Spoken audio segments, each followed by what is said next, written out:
Inside Higher Ed just published an article called A Professor's Dilemma. And in this article, the professor talks about suspecting a student of using AI to write their essay, and what a common practice that is nowadays, that professors have to start doing some sleuthing, detective work to try to figure out if the student wrote their essay with AI by perhaps trying to recreate an essay from ChatGPT to see if it's similar to the student's essay, and so on.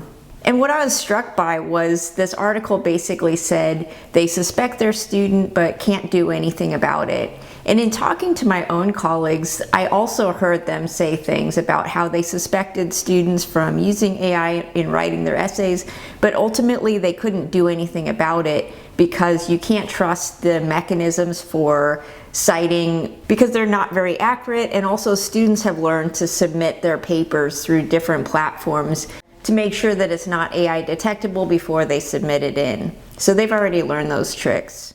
And so it seems like professors and universities have not yet come to a conclusion about how to address the use of AI by students. In another article published in Inside Higher Ed, the title was Faculty Latest Targets of Big Tech's AIification of Higher Ed. And so basically in this article, it was talking about how Canvas and its parent company have partnered with OpenAI in order to install AI-enabled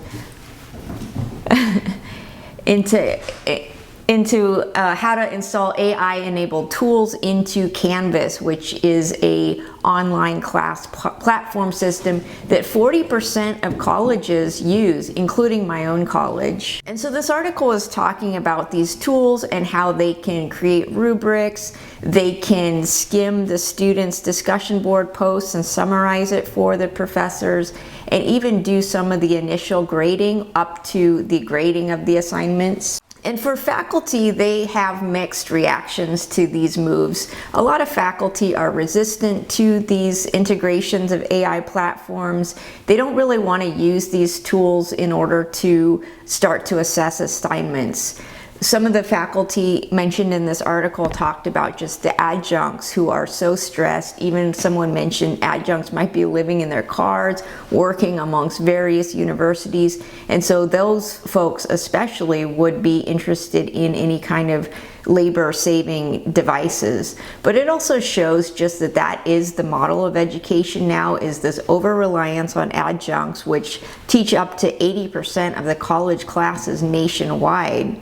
And so this is really about an industry that is based on adjunct labor and now adding these tools to their overworked adjuncts who are freelancers, who are not employees. So just the idea that faculty are not completely bought into these platforms and these types of integration. Incidentally, I'm reading another article for my research called Second Language Writing Instructors' Feedback Practices in Response to Automated Writing Evaluation, a Sociocultural Perspective. And this article is talking about instructors in China who are teaching English language classes.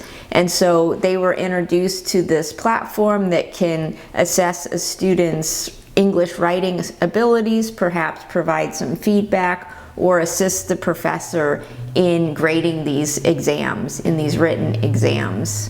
And so basically the instructors in this particular study had a varied response to these tools, and some of them were completely resistant and didn't use these tools. Some of them started using them very superficially and said that they weren't very useful, and some of them did integrate these platforms into their work process. And so overall, whatever time and labor that these tools saved these particular instructors, they turned around and added more assignments for their students. So they kept their workload at the same amount. But they were basically skeptical and felt that the tools themselves provided very superficial evaluations. And so overall, I'm very skeptical of AI technology integrations into the classroom from both the students and the professors.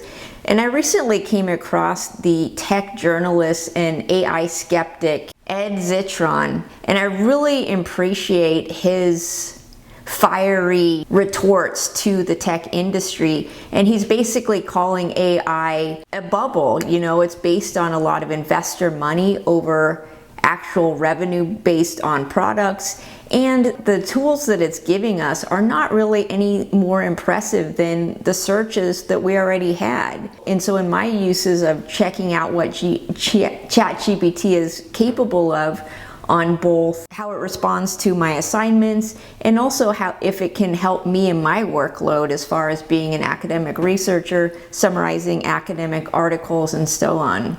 And so I recently put an article through ChatGPT to get it to summarize the article for me. It's an article based on a lot of heavy statistics, so I wanted to just kind of get the bottom line of this article. And the first run through with AI is it gave me a completely secondary focus of the article as the primary focus. So I replied to ChatGPT, I said, you know, that's not really the focus, this is the focus. And so it said, oh, you're right, you know, and it produced another summary of the article with the particular focus I gave it in mind.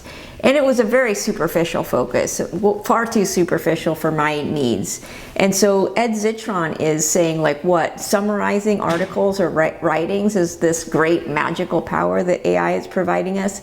And I have to agree that as an academic researcher, reading articles, summarizing articles, is incredibly superficial and often wrong. So I just don't see it being helpful in that area, especially for someone like me who I can skim an article on my own. You know, I can read the abstract, I can flip to the results, I can skim the results, I can get a really good sense and highlight the specific pieces of what's important in this article very quickly.